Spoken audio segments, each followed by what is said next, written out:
C'est un monde extraterrestre où des tornades magnétiques s'élèvent à des dizaines de milliers de kilomètres de hauteur. Un monde où de mystérieuses taches sombres, assez grandes pour engloutir la Terre, apparaissent et disparaissent.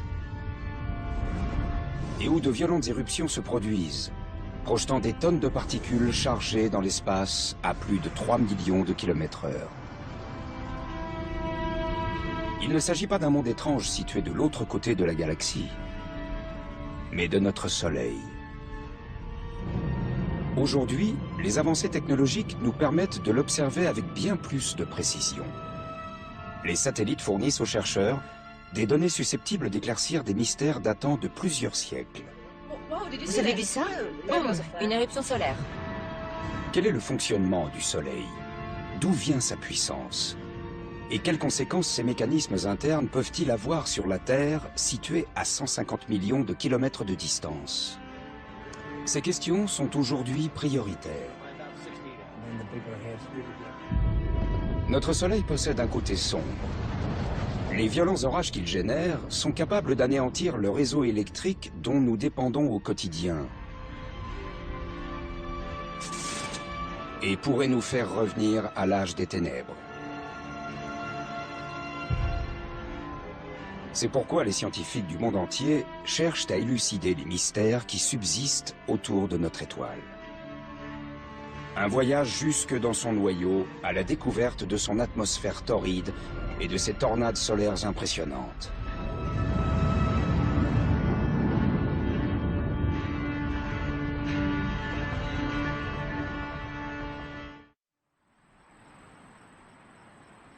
Boulder, dans le Colorado, le 15 février 2011 à l'aube.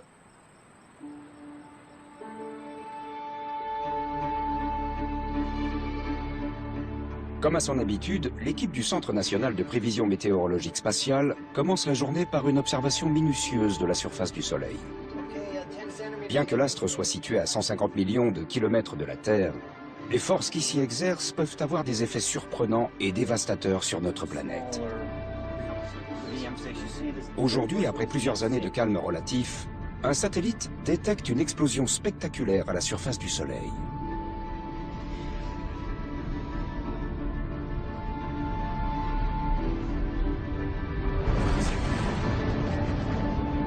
Une violente tempête solaire dépassant largement le diamètre de la Terre a éclaté, libérant une gigantesque onde de choc qui se dirige droit sur nous à plus d'1,5 million de kilomètres/heure.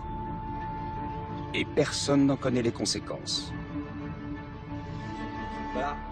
C'est ce que Bill Murtagh et son équipe tentent de déterminer. Ces scientifiques sont l'équivalent des chercheurs d'orage, à ceci près que les tempêtes qu'ils surveillent naissent à la surface du Soleil.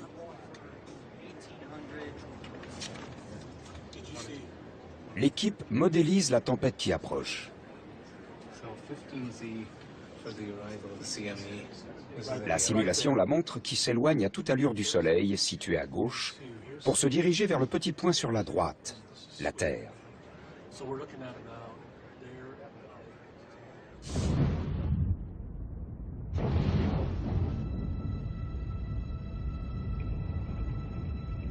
La tempête solaire est associée à deux phénomènes potentiellement nuisibles.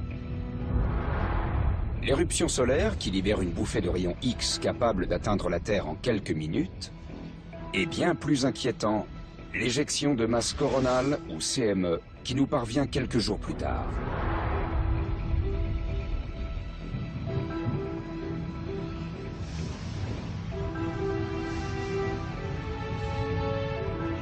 Il s'agit d'un nuage contenant des milliards de tonnes de particules chargées d'électricité. Ces images montrent en boucle une CME qui se propage autour de l'œil de la tempête. Ensemble, ces deux phénomènes peuvent agir tel un tsunami cosmique, déclenchant une bouffée de rayons et entraînant une pointe de courant de plusieurs billions de watts capable de faire tomber le réseau électrique.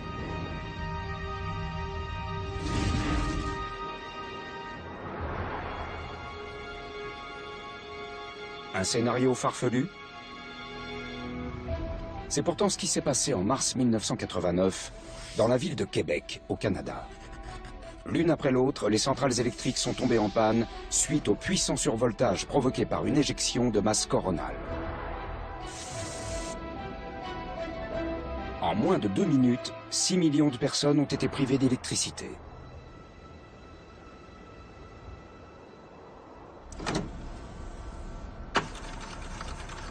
Jim Green, chercheur à la NASA, a récemment découvert qu'une tempête solaire encore plus importante avait frappé la Terre en 1859.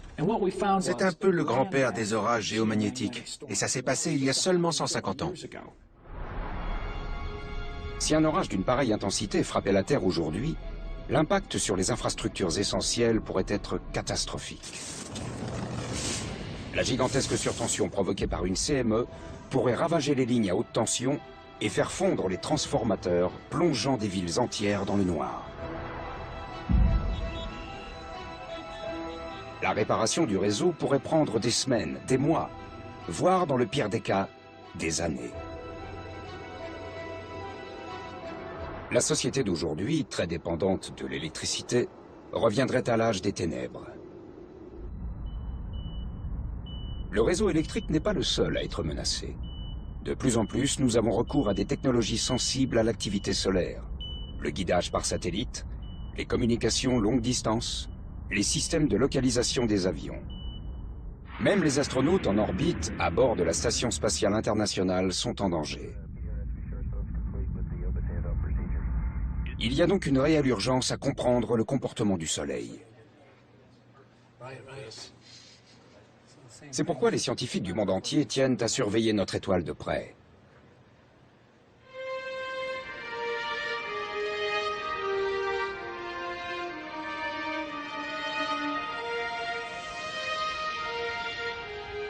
L'homme contemple le Soleil depuis l'Antiquité. De nombreuses civilisations lui ont voué un culte et célébré sa puissance.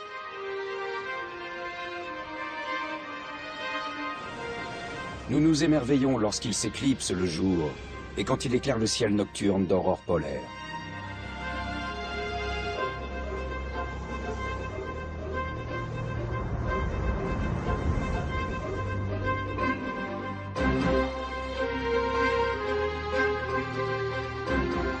Sa taille et sa puissance sont impressionnantes.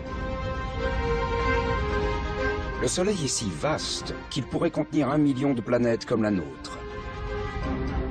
La température de son noyau atteint 15 millions de degrés Celsius. Il brille depuis plus de 4 milliards d'années et continuera pendant au moins 6 milliards d'années supplémentaires. S'il exerce une influence considérable sur notre vie, le Soleil conserve bien des mystères. Comment l'énergie produite dans son noyau nous parvient-elle sous forme de lumière? Quels sont les processus à l'œuvre à l'intérieur du Soleil? Par quels moyens ces puissants mécanismes internes génèrent-ils des tempêtes solaires explosives?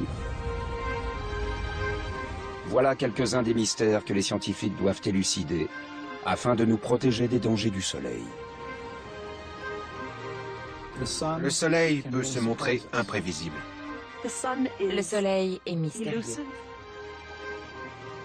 Incroyablement dynamique. Il a un potentiel explosif important. L'explication de ce caractère explosif réside bien en dessous de sa surface.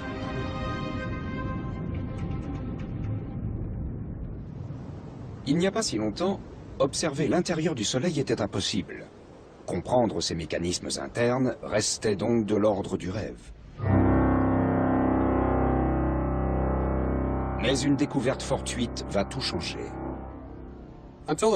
Jusque dans les années 1960, la physique solaire s'appuyait en grande partie sur des phénomènes observés à la surface du Soleil ou à peine en dessous. En étudiant le Soleil plus en détail, les physiciens font une découverte étonnante. La surface semble vibrer comme les ondulations d'un étang. Au départ, ils pensent que ces ondulations résultent d'instruments défectueux. On n'arrivait pas à s'en débarrasser. On a construit des instruments plus performants, mais les ondulations étaient toujours là. Les scientifiques ont observé le Soleil pendant 10 ans. Ils en ont parlé lors des conférences, se sont beaucoup raclés la gorge, mais au final, ce n'était que des ondes sonores. Cette révélation est stupéfiante. Personne n'imaginait que le Soleil puisse générer des ondes sonores. À partir de là, les scientifiques considéreront notre étoile d'une toute autre manière. Notre Soleil vibre à la manière d'un orgue géant. L'air produit les notes de l'instrument, alors qu'au cœur du Soleil, ce sont des gaz bouillonnants qui envoient des ondes sonores à l'intérieur de l'astre. Une onde sonore se modifie à mesure qu'elle traverse différents matériaux. En observant les différentes fréquences, on peut donc déterminer ce qui se passe à l'intérieur du Soleil. Les géologues connaissent ce principe. En étudiant les ondes sonores qui traversent la croûte terrestre, ils distinguent les différentes couches qui composent le sol. C'est la sismologie. De la même manière, les ondes sonores qui se déplacent à l'intérieur du Soleil révèlent sa structure interne. Avec cet orgue, je peux vous montrer comment les ondes sonores se déplacent à l'intérieur du Soleil. Par exemple, je joue cette note basse qui vient de l'un de ces gros tuyaux. Le son produit est très profond. Rapporté au Soleil, ça correspond à une onde qui descend très loin au cœur de l'astre et qui nous rapporte l'information de ses profondeurs. Maintenant, je vais jouer une note haute qui vient d'un tuyau beaucoup plus court. Ça correspond cette fois à une information qui provient d'une zone très proche de la surface du Soleil.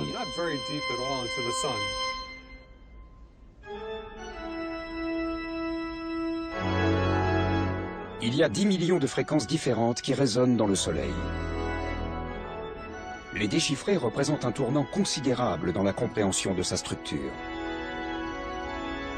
Une nouvelle science est née, l'héliosismologie.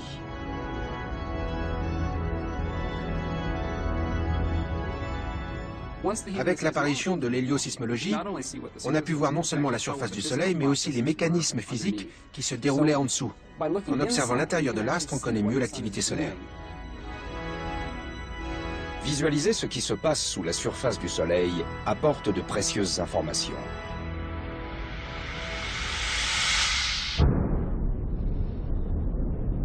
L'étude des ondes sonores produites par le Soleil révèle une machine complexe composée de plusieurs couches. Juste en dessous de la surface ardente se trouve une zone de bouillonnement permanent.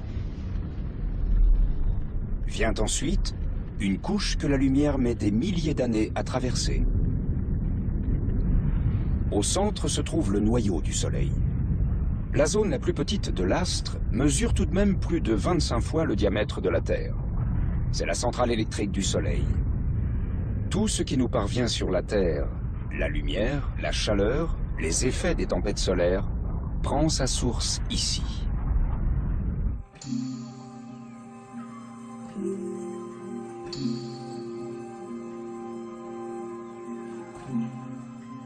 À quoi ce noyau ressemble-t-il? De quoi est-il composé? Le Soleil, c'est quelque chose d'assez fou. Il est beaucoup trop chaud pour être solide, ça on le sait, et il est bien trop chaud pour être liquide. On pourrait donc penser que c'est un gaz, n'est-ce pas? Eh bien, pas vraiment en fait. C'est une sorte de soupe gazeuse faite de particules chargées qu'on appelle le plasma. Ce plasma ne nous est pas totalement inconnu. Les exemples d'objets contenant du plasma sont nombreux. Les ampoules fluorescentes, les flammes, les néons, certains postes de télévision que je ne peux pas m'offrir, tous ces objets utilisent le plasma. Le plasma est partout. Le plasma du noyau solaire atteint des températures extrêmement élevées. La foudre est le phénomène terrestre qui s'en approche le plus en termes de température.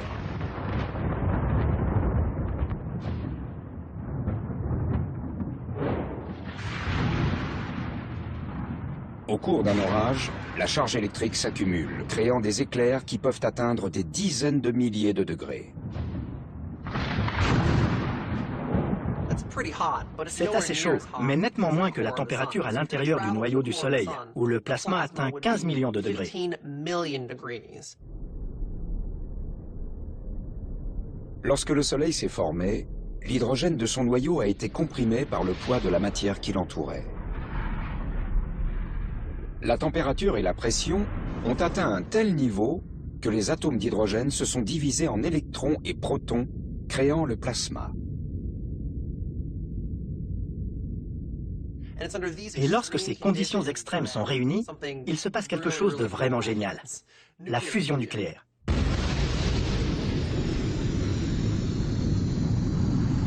Le processus atomique à l'œuvre est le même que celui de la bombe à hydrogène. Sous une pression gigantesque, les protons du plasma fusionnent, libérant des photons, de minuscules paquets de chaleur et de lumière. Un nombre inimaginable de photons sont fabriqués chaque seconde, générant la formidable énergie du Soleil. Une partie de cette énergie nous parvient sous forme de lumière.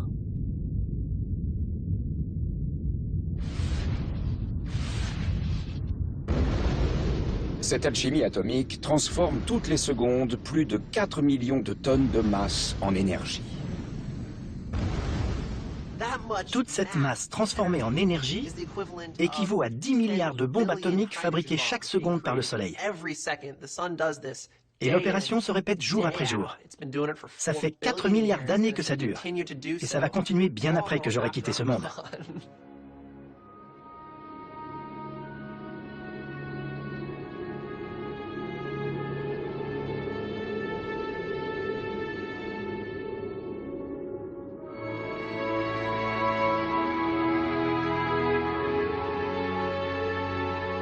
La puissance de milliards de bombes explose dans le noyau du Soleil chaque seconde.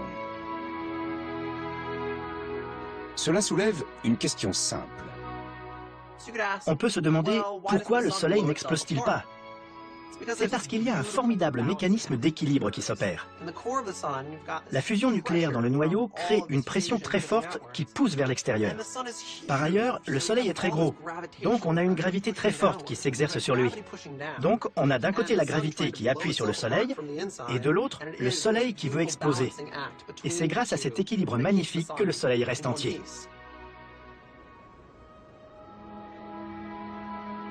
La lumière née dans le noyau nous parvient au terme d'un formidable voyage.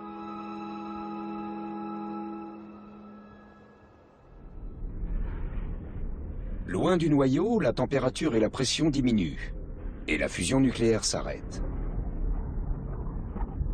Chaque photon commence un voyage fastidieux à travers la zone de radiation, la couche de plasma la plus épaisse du Soleil. Bien qu'il soit moins comprimé que dans le noyau, le plasma reste très dense dans cette zone, et les photons ont du mal à s'y déplacer. Chaque paquet d'énergie est absorbé puis réémis plusieurs fois par les particules de plasma. Dans cette zone, il n'y a pas de création d'énergie. L'énergie est transmise par la radiation thermique, d'où le terme de zone de radiation. Ici, les photons rebondissent lentement à travers le plasma, décrivant par ricochet un parcours en zigzag appelé marche aléatoire. Imaginez que vous êtes dans une pièce bondée et que vous essayez d'en sortir, mais que vous rencontrez des gens et vous devez saluer chacune de ces personnes avant de partir dans une autre direction. Il va vous falloir beaucoup de temps pour aller d'un endroit de la pièce à un autre, parce que vous avancez en zigzag. De la même façon, les photons à l'intérieur du Soleil n'ont pas de parcours défini. Ils ne font que se déplacer, rencontrer d'autres particules et se déplacer à nouveau. Bien qu'ils avancent à la vitesse de la lumière, c'est-à-dire à 300 000 km/s, les photons mettent plus de 100 000 ans à traverser cette zone. Au final, les photons atteignent une frontière où la pression chute à nouveau. Le plasma perd de sa densité et il devient plus facile de le traverser. Les photons transportent toujours beaucoup d'énergie. Ils s'échappent maintenant vers la zone de convection, dont ils réchauffent la base. Dans cette zone où le plasma est moins épais, les photons bougent différemment. Au lieu de rebondir, tout à coup, le mouvement s'ordonne. C'est comme si quelqu'un criait soudain « à table » et que toutes les particules décidaient d'emprunter la même direction. Il faut quand même faire la queue pour sortir, donc il faut compter 1 mois pour se déplacer de la base de la zone de convection à la surface. Mais c'est une durée relativement courte. Pendant cette courte période, la chaleur des photons se transmet par convection. Le plasma tourbillonne en continu, formant un gigantesque maelstrom de près de 200 000 km d'épaisseur. Imaginez une immense lampe à bulles d'huile.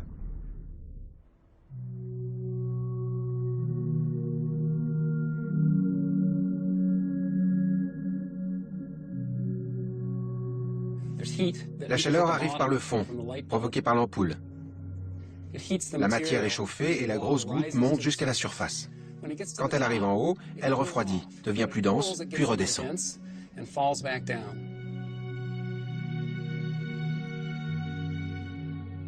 C'est assez comparable avec ce qui se passe à l'intérieur du Soleil. Le noyau chauffe la matière à la base de la zone de convection. La matière se dilate et fait remonter l'énergie jusqu'à la surface.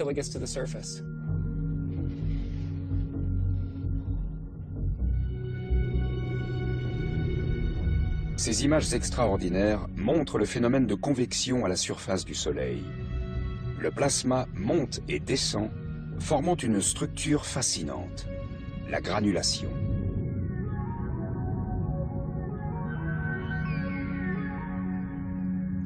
Les granules mesurent environ la taille de l'État du Texas. Elles ont une durée de vie d'environ 12 minutes. Ça représente une quantité d'énergie phénoménale. C'est une zone très dynamique, très chaotique. Et toute cette activité se déroule à la surface du Soleil, où on peut l'observer. Les photons fabriqués dans le cœur atteignent enfin la surface.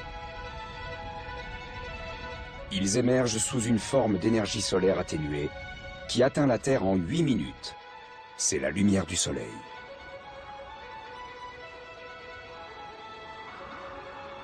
Il faut donc 100 000 ans, environ un mois, puis 8 minutes.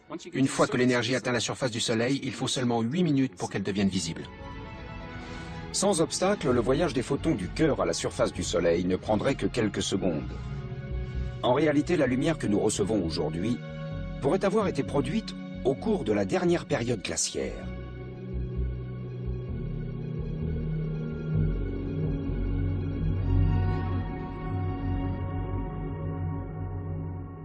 L'énergie qui atteint la surface du Soleil ne produit pas uniquement de la lumière.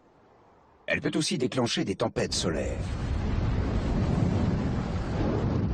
Pour comprendre la capacité destructrice du Soleil, il faut pouvoir le surveiller 24 heures sur 24 avec une grande précision. Or, jusqu'à récemment, c'était chose impossible.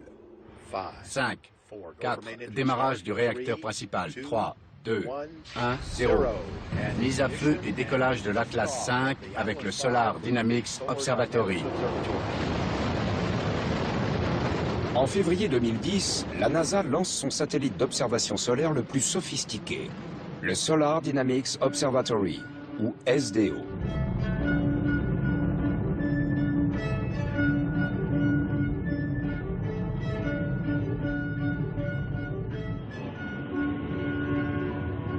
On atteint Mach 1. Le SDO est le premier satellite qui fournit presque en continu des images du Soleil à très haute résolution, offrant aux chercheurs un accès sans précédent à notre étoile et ses mystères.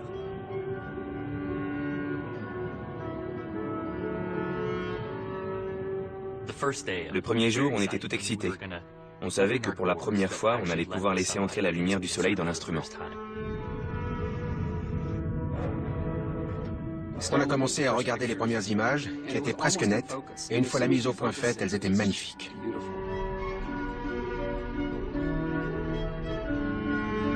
Les nouvelles images montrent le Soleil sous un jour nouveau. C'est un monde extraterrestre avec des structures étranges qui apparaissent et disparaissent. Des bulles de plasma très chaudes, aussi grandes que l'Alaska, et où des tornades géantes pouvant engloutir la Terre s'élèvent à des centaines de milliers de kilomètres de hauteur.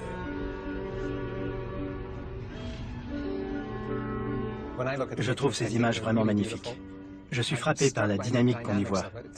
Ça change tout le temps, quelle que soit la zone qu'on observe. Mais je me sens aussi un peu découragé par la complexité de tout ça. Ce n'est pas surprenant.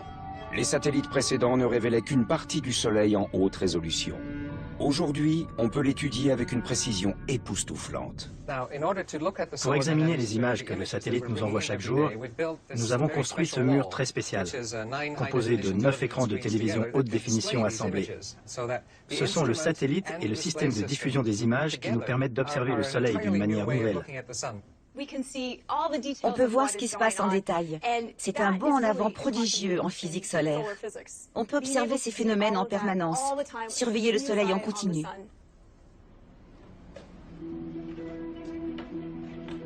L'une des caractéristiques les plus importantes du SDO est sa capacité à visualiser la lumière du Soleil à travers une large gamme de longueurs d'onde. Cela revient à observer des objets qui émettent des températures différentes. L'œil humain présente une sensibilité maximale à la lumière du Soleil émise à 5500 degrés Celsius. À cette température, la surface du Soleil paraît presque uniforme. Mais lorsqu'on le regarde dans des longueurs d'onde correspondant à des températures plus élevées, on en obtient une image plus dynamique. Prenons l'exemple de la tempête du 15 février 2011. Sur cette image diffusée en boucle, correspondant à une température de 50 000 degrés Celsius, SDO ne capture qu'une trace fantomatique de l'éjection de la masse coronale. Mais à un peu plus d'1 million de degrés, le plasma brûlant qui jaillit de l'œil du cyclone est bien plus visible. Les chercheurs peuvent donc visualiser les CME qui se propagent à la surface du Soleil.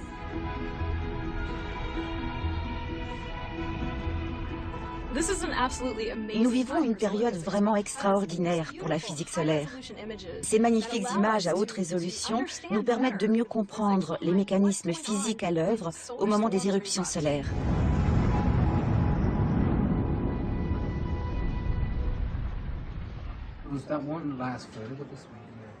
Au Centre national de prévision météorologique spatiale, Bill Murtagh suit la trajectoire d'une CME associée à la tempête qu'il analyse. Elle transporte 1 milliard de tonnes de plasma et n'est plus qu'à 20 heures de la Terre.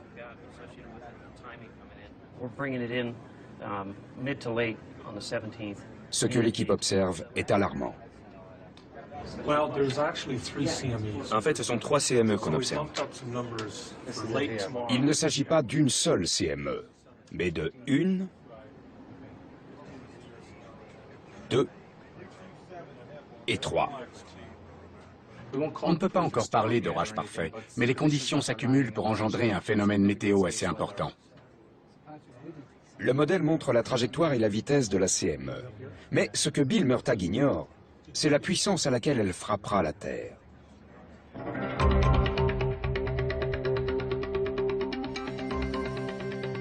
La réponse se trouve du côté de la force qui régit le Soleil, le magnétisme. Nous connaissons tous les aimants. Ils produisent une force invisible qui repousse et attire des particules chargées. La Terre possède un champ magnétique qui nous protège des dangers du Soleil.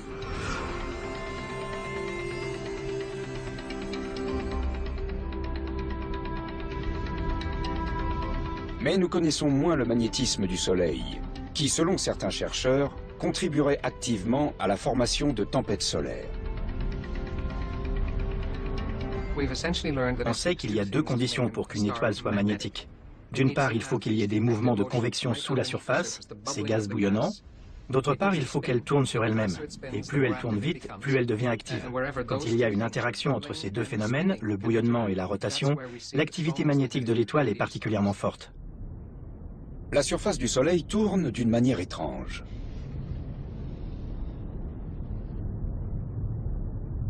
Déplacez-vous de l'un des pôles vers l'équateur, vous remarquerez qu'elle tourne plus vite. L'analyse des ondes sonores dans le Soleil révèle que les couches de plasma sous la surface ont elles aussi des vitesses de rotation différentes. C'est parce qu'elles se comportent comme des fluides qui deviennent plus denses à proximité du noyau. À l'intérieur du Soleil, il règne une extraordinaire agitation. Et c'est cette agitation qui explique le magnétisme du Soleil. Les mouvements, la convection, la rotation différentielle, le mouvement de l'équateur vers le pôle crée une nouvelle force, le champ magnétique. Il y a un effet dynamo à l'œuvre qui génère une force qu'on ressent ici, sur la Terre. Le mécanisme est comparable à celui d'une gigantesque éolienne. Le plasma bouillonnant dans la zone de convection provoque de puissants courants électriques qui génèrent un immense champ magnétique.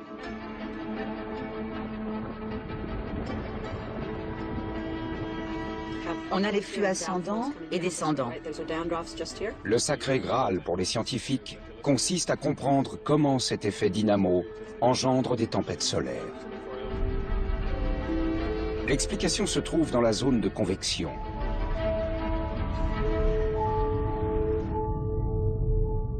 Les lignes de champ magnétique s'étendent normalement d'un pôle à l'autre. Mais les remous de la zone de convection modifient ce schéma. Des couches en rotation étirent les lignes de champ horizontalement. Sous l'effet de la convection, elles se tordent et s'entrelacent. Soumises à une très forte pression, elles s'entortillent et remontent vers la surface. Imaginons que ce ressort soit une ligne de champ magnétique. Le champ magnétique à l'intérieur du Soleil est amplifié et renforcé par le mouvement de rotation, ceux de gauche à droite, de tourbillonnement interne au Soleil. Les lignes de champ ont tendance à remonter et c'est ce qui se passe jusqu'à ce qu'elles transpercent la surface du Soleil. Suivre la trajectoire des lignes de champs invisibles serait impossible sans l'action du plasma. Les lignes de champ magnétique sont invisibles, mais le plasma, qui est très chaud, peut s'éclairer le long de ces trajectoires. Imaginez par exemple une autoroute la nuit. On ne la voit pas, mais grâce à la lumière des phares, on peut distinguer sa trajectoire. L'observation des lignes de champ est capitale pour comprendre les tempêtes solaires.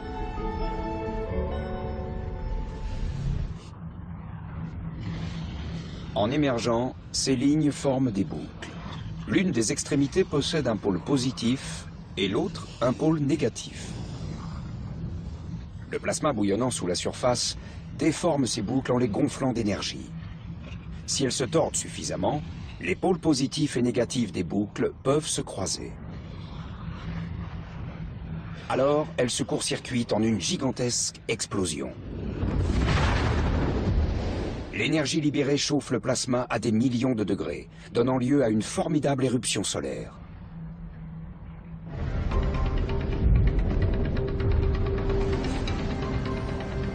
C'est l'étape ultime d'un très long voyage. Les photons formés dans le cœur se dirigent vers la surface. Certains passent directement dans l'espace, sous forme de lumière. Mais cette vague d'énergie perturbe la zone de convection en générant un champ magnétique.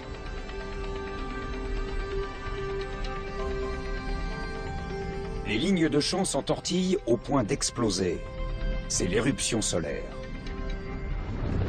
Aujourd'hui, grâce au SDO, on dispose pour la première fois d'une image complète du déroulement de ces événements. C'est magnifique.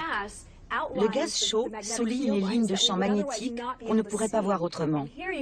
Ici, on voit une structure sinueuse, tandis qu'une partie de la masse retombe vers la surface. Une grande partie s'échappe lors de l'éruption. C'est l'essence même des tempêtes solaires. Nous savons donc comment se forment les éruptions. Mais il reste des questions à élucider. Lorsque les lignes de champ magnétique se croisent, des bulles de plasma peuvent être projetées dans l'espace. Voilà une éjection de masse coronale.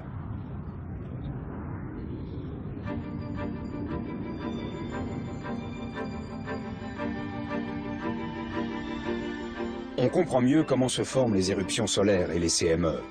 Mais une question essentielle demeure. Les CME peuvent parcourir les 150 millions de kilomètres qui séparent le Soleil de la Terre en quelques heures. D'où leur vient leur énergie explosive.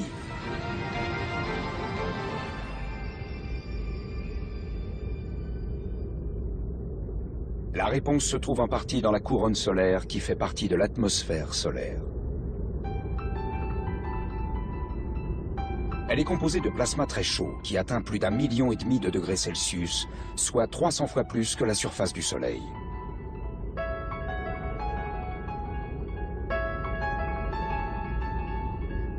Certains scientifiques soupçonnent que cette chaleur génère d'énormes bouffées d'énergie qui projettent des CME vers la Terre à des vitesses phénoménales. Mais pourquoi la température de la couronne est-elle si élevée? Le mystère reste entier. Connaître la réponse à cette question est essentiel si on veut comprendre l'influence du Soleil sur la météorologie spatiale et son impact sur la Terre. Le fait que la température de la couronne soit bien plus élevée que celle de la surface constitue un véritable défi à la physique. La couronne solaire est un lieu assez étrange. Prenez ce feu, par exemple. Si j'approche les mains, je sens la chaleur, bien sûr. Mais si je les éloigne, j'ai froid. Ce n'est pas du tout le cas avec le soleil. Quand on s'en approche, il fait très chaud. Mais quand on s'éloigne, il fait encore plus chaud. Récemment, des chercheurs japonais ont observé des jets ultra rapides de plasma jaillissant d'une zone proche de la surface. Scott McIntosh est persuadé que ces jets transmettent de la chaleur à la couronne, mais il n'a pas de preuve visuelle à apporter. Jusqu'au jour où le SDO la lui fournit. On a réussi à établir des liens et on a compris que ces objets qu'on voyait sortir de la basse atmosphère à très haute vitesse, un peu comme ces flammes, atteignaient 2 ou 3 millions de degrés. C'était un vrai moment d'exaltation. On s'est regardé et on s'est dit « Waouh, qu'est-ce qu'on vient d'accomplir ?» Ces scientifiques ont démontré que les jets de plasma remontant à toute vitesse dessous la surface du Soleil généraient une chaleur inouïe. Résultat, les températures dans la couronne atteignent environ 2 millions de degrés Celsius. Si l'hypothèse est confirmée, cela représente une énorme avancée dans la compréhension des CME.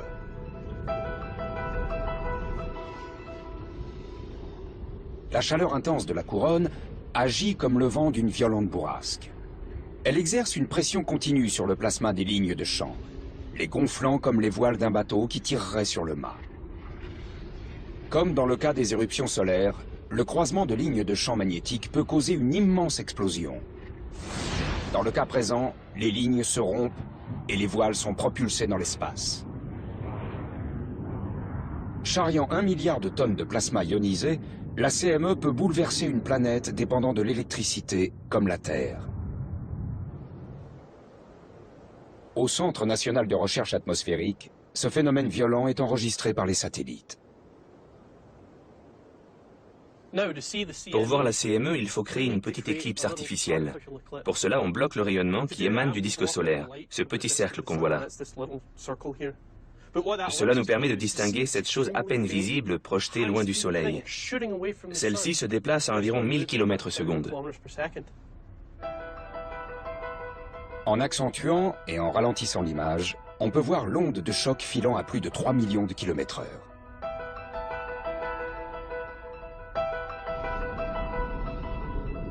Si on connaît mieux les causes des tempêtes solaires et la façon dont elles se déplacent jusqu'à nous, il reste une question capitale à régler.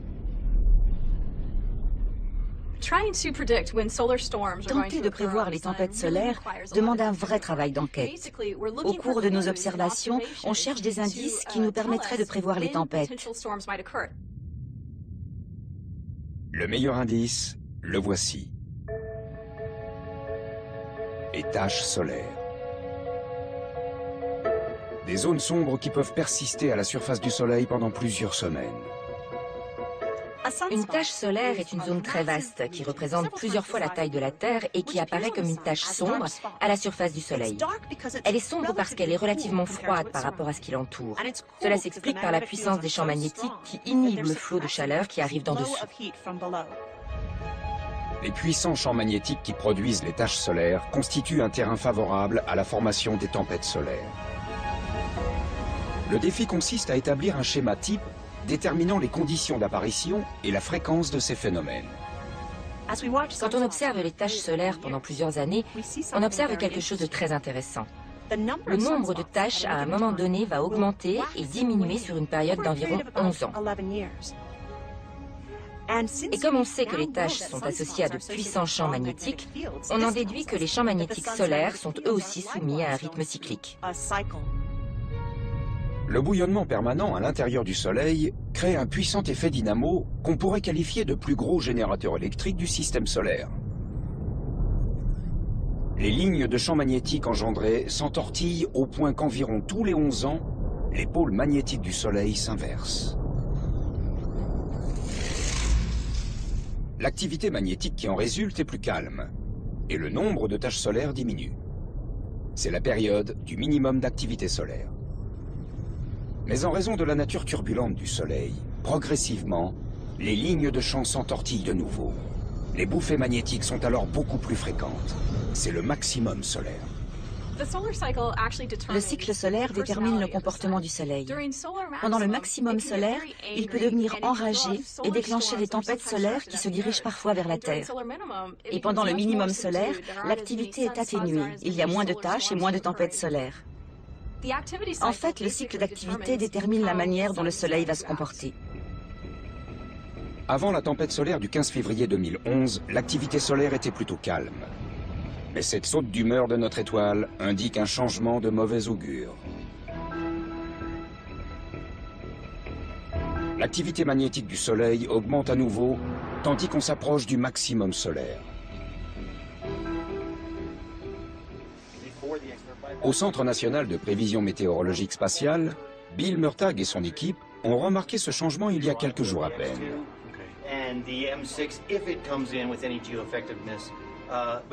Le moment est venu d'informer le monde entier de ce qui peut se produire.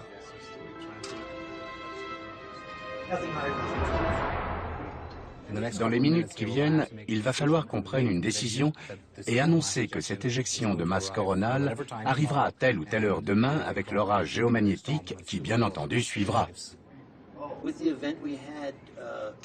Bill Murtagh sait que la violence de l'orage dépendra surtout de la puissance du champ magnétique de la CME et de l'angle auquel elle frappera le champ magnétique terrestre.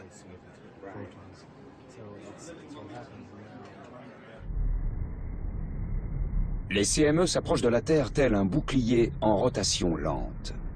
L'un des pôles a une charge positive, l'autre négative. Sous l'effet magnétique, les opposés s'attirent et les pôles de même charge se repoussent. Si le pôle positif de la CME s'aligne sur celui de la Terre, l'essentiel de la force de l'orage sera repoussé. Mais si ce sont les pôles opposés qui s'alignent, le plasma transporté par la CME frappera la Terre de toute sa force. Bill Murtagh fait part de son estimation quelques heures seulement avant l'impact. Ce sera plus important et plus compliqué que quand il n'y a qu'une seule éjection de masse coronale. D'après ce que l'équipe a observé, la CME sera repoussée. On pense qu'elle ne sera pas trop forte. Ce sera une tempête de niveau modéré, ce qui suffira à générer une aurore boréale aux États-Unis, dans les États situés le long de la frontière canadienne. Elle causera aussi quelques petits problèmes au réseau électrique, notamment. La tempête attendue pour les prochaines 24 heures sera mineure. Une panne radio est probable. Cette fois, le pire a été évité. Mais certains éléments inquiétants laissent penser que la Terre pourrait être moins chanceuse à l'avenir. Le récit est édifiant. Jim Green de la NASA en a pris connaissance en cherchant un livre sur la guerre de sécession à la Bibliothèque du Congrès, la Bibliothèque nationale américaine. Il y a trouvé des documents traitant de l'actualité de l'année 1859 qui ont attiré son attention. Je suis tombé sur des articles évoquant des aurores polaires fabuleuses. Ça m'a vraiment intéressé, parce que c'est mon domaine. On aurait dit que les armées du paradis menaient une guerre terrible, mais silencieuse. Cet aspect terrible s'est bientôt transformé en un phénomène magnifique et éclatant, comme j'en ai rarement vu. Les récits parlent d'aurores polaires si lumineuses que les mineurs du Colorado se sont réveillés et sont allés travailler, croyant que le jour s'était levé. D'autres rapports font état de conséquences néfastes sur le système électrique de l'époque, le télégraphe. La surcharge de courant a provoqué une surchauffe de la batterie et a causé un début d'incendie qui a manqué détruire le bureau télégraphique. Un opérateur a été grièvement brûlé au point de finir à l'hôpital. Jim Green découvre de nombreux rapports d'aurores polaires observés non seulement aux États-Unis, mais aussi partout dans le monde. Les preuves sont manifestes. La Terre a été frappée par une tempête en 1859 qui résulte de 2 énormes CME.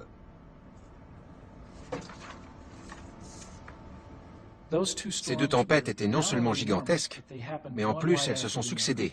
Personne n'avait connu un tel événement. La veille du jour où les CME ont frappé la Terre, un astronome britannique avait observé un immense groupe de taches solaires illuminées par 2 éruptions gigantesques.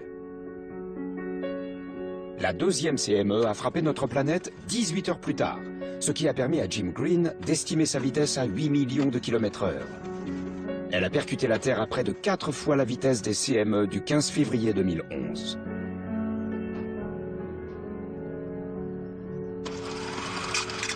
Grâce aux différents documents d'époque, Jim Green parvient à reconstituer la tempête de 1859. D'après les comptes rendus, les pôles des CME étaient alignés. Au lieu d'être repoussés, les CME se sont donc abattus de toute leur force sur notre planète. Des particules chargées sont passées dans l'atmosphère, l'électrifiant telle une immense enseigne lumineuse et produisant une aurore polaire éblouissante. La tempête est si forte que le champ magnétique terrestre s'effondre presque. Des millions de tonnes de plasma se déversent vers l'équateur et une coupure de courant se propage sur le globe.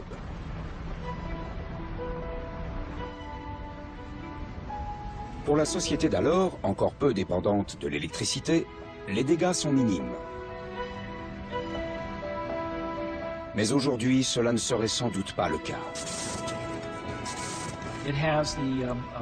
Une telle tempête pourrait faire tomber le réseau électrique. Et si des transformateurs difficiles à remplacer sont détruits, nous pourrions être privés d'électricité dans de nombreux endroits et pour très longtemps. Seules quelques usines produisent des transformateurs de 125 kV. Il faut compter plusieurs mois pour les fabriquer. Si la moitié d'entre eux brûlent, on recommencera à chasser les écureuils et à couper le bois de son jardin pendant très longtemps pour pouvoir survivre.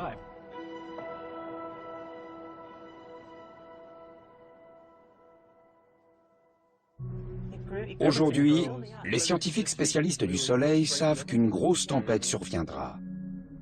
Ce qu'ils ignorent, c'est le moment où l'événement se produira. Avec le prochain maximum solaire prévu pour 2013, la question est primordiale. Sommes-nous capables de prévoir quand la prochaine tempête solaire va frapper? Non. Peut-être. Non. Peut-être. Non. Peut-être. Pour la bonne raison qu'on a beaucoup appris sur le Soleil. On le connaît de mieux en mieux, même si on a encore du chemin à faire. Plus on s'intéresse aux événements qui se sont produits dans le passé, plus on approfondit les connaissances dont on a besoin. Aujourd'hui, on peut observer le Soleil avec un degré de précision inégalé. On commence à comprendre ses mécanismes internes. Mais son caractère imprévisible nous montre combien la vie à proximité d'une étoile sera toujours empreinte d'incertitude.